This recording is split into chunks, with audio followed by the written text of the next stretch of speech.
At the age of 51, I was diagnosed with ADHD. It's been 2.5 years, and my entire life has changed. People who don't have executive functioning issues have no idea how difficult it is to get up and get started when you have ADHD. And I went decades, literally decades, wondering, why am I so lazy? Why is it I can figure out so many things, but I can't live life? And after getting diagnosed and getting medication, everything has changed for me.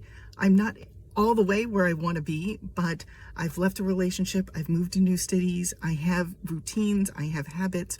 All of the productivity books that I've read, which I've been reading for years, finally I can act on that knowledge. So for those of you who wonder why I keep talking about the ART framework I've developed, which is assess, realign, team up.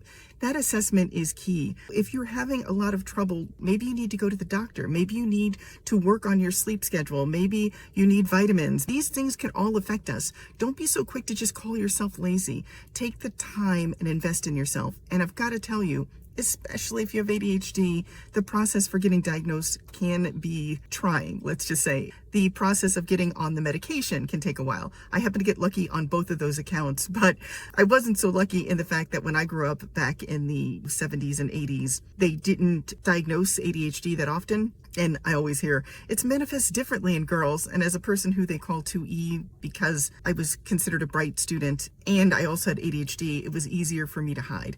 So I'll be honest, there's some grief for all of those years that I suffered.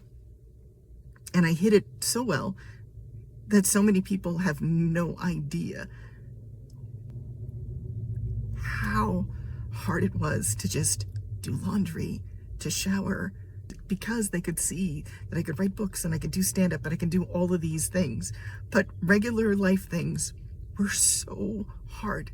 And I'm just so grateful that although it isn't perfectly easy, oh my God, it's so much easier. I actually feel excited sometimes that I can get out of the house in a reasonable amount of time and get these things done. So assess, realign, team up. That assessment can be the key to everything.